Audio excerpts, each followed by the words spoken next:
President Donald Trump isn't bothered that President Joe Biden has decided not to participate in the Democratic debates. In fact, he seems to side with Biden. Here's what he said in an interview with Fox News anchor Maria Bartiromo, aired this Sunday. Let's watch.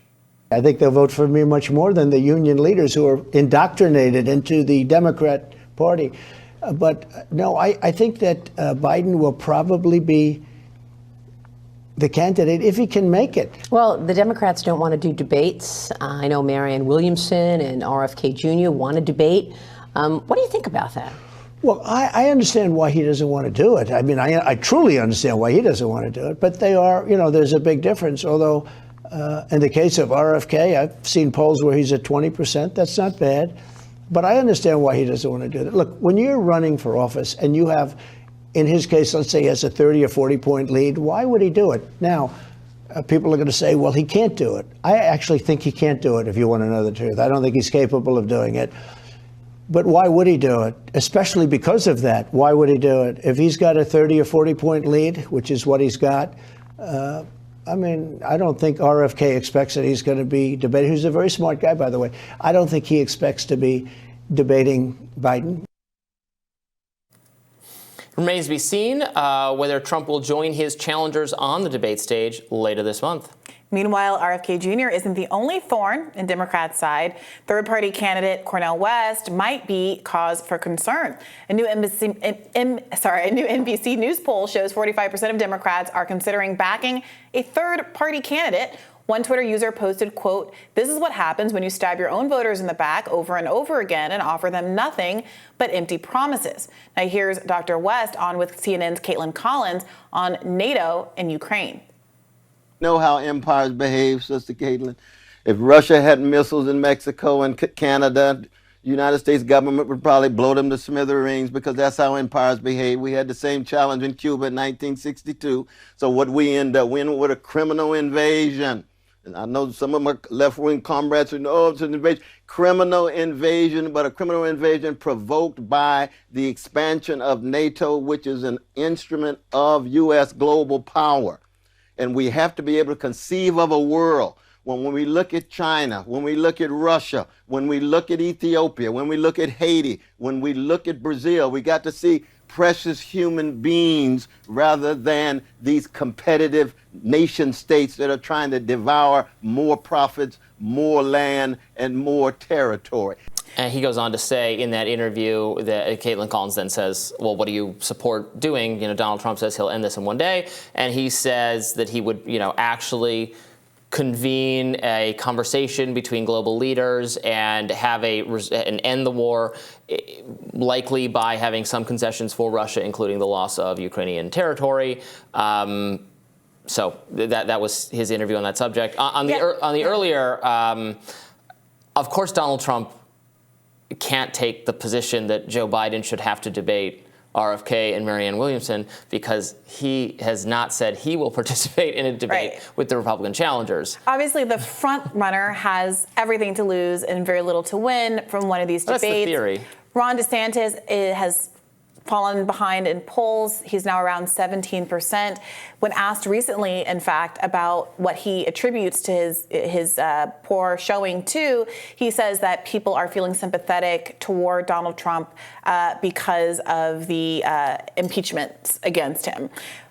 Be that as it may, the reality is that DeSantis is not gaining in the polls. RFK Jr. has been in this race for a much shorter period of time than Ron DeSantis, but has been relatively stagnant. We'll see if this latest scandal he finds himself in over the coronavirus as a bioweapon comment hurts him at all.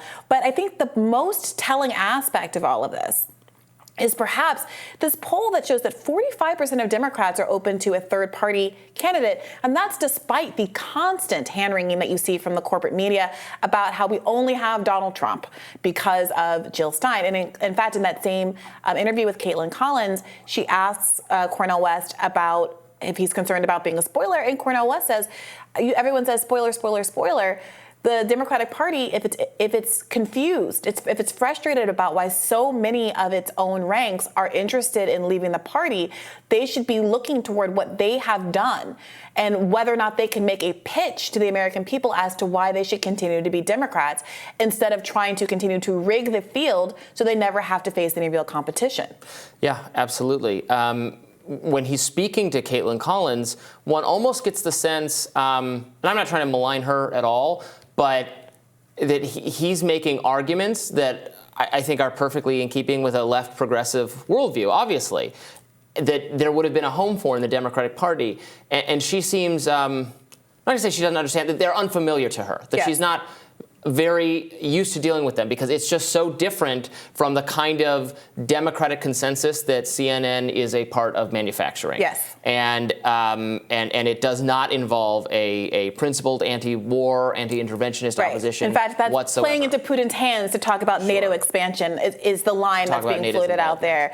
I saw that this clip was shared by Aaron Rupert, formerly of Vox. He's not with them anymore. Kind of a very lib-ish liberal, Twitter for personality, sure. And all the comments are from lib people saying, "How dare he? Putin! It's Biden's fault that Putin decided to invade another country." Right. And like that's so small-minded to think like that. Right.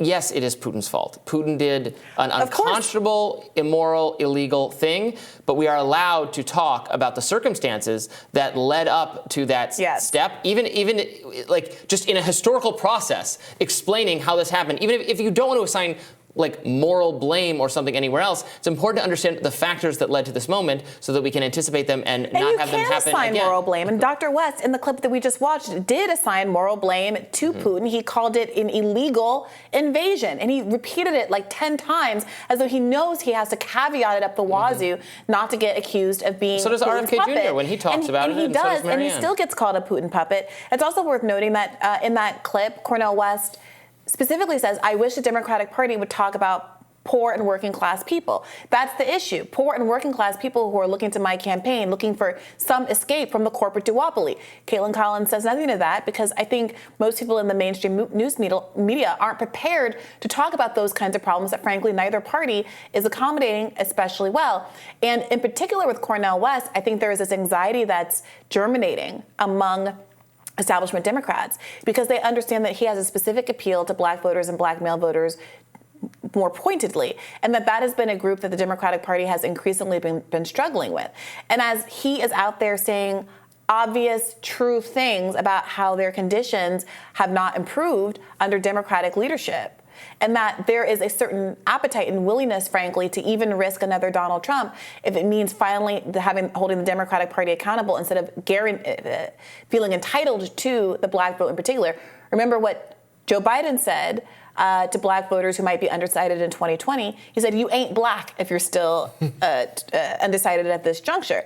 Now, can he still say that? Can he make those kinds of arguments when someone like Cornel West is not only in the race, but after he spent 3-4 years not following through on the specific campaign promises that he put out there to induce black people to come and vote for him, like canceling all student debt for graduates of HBCUs, something he never even really mentioned when he was actually president, completely outside of the context of the Supreme Court undermining his policies.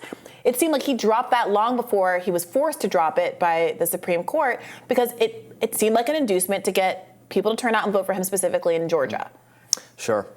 Before we go, I did want to note, I think Trump should, I don't know that Trump should fear having to debate the other Republican candidates. Obviously, he debated 16 of them, or however many it was, back in 2016, and it didn't sap any energy from his campaign whatsoever. In fact, it was probably good because the spotlight is a good thing for Trump. The limelight is good. He's entertaining. He's clearly, I mean, we're beyond we can't deny this. It's just like, even if you despise him, he has some kind of charisma or some kind of quality that causes a lot of people to feel intensely negative emotions toward him, to be fair, but especially in Republican primaries, that causes people to have a fondness for him. So I don't think he necessarily has a lot to lose. Also, they've been, the other candidates have not, with the exception of like Chris Christie, they're still not inclined to attack him even after he was defeated for the presidency, twice impeached and facing criminal charges, they're more likely to defend him. And they're going to have to do that. I mean, I don't know why they wouldn't do that if they're on stage with him. They're going to continue to do it. Yeah, so you're going to have 10 people making the case for Donald Trump in addition to Donald Trump. Well, why not do it? Yeah, I agree. It's not that I think that he is particularly vulnerable to them in a debate, but he also has nothing to really gain because he's already so far ahead. That's my only point. That to the extent that it's going to swing your. There's only downsides. I mean, even if the downsides are incredibly small, when you're already winning by 60 points over the next, the closest person in the polls to you, what's the point? I think he could eat into maybe DeSantis a little bit. But does he truly does not need to. DeSantis is at 17 and declining. Mm-hmm. If that were to turn around, I think that the incentives would change for Donald Trump. If he avoids him and DeSantis does well in those actually early states, he could get a boost in his poll numbers. So I don't know. I think maybe there's, some risk, but I don't expect that it's going to hurt him very much if he chooses to do debates at some point. Yeah. More Rising right after this.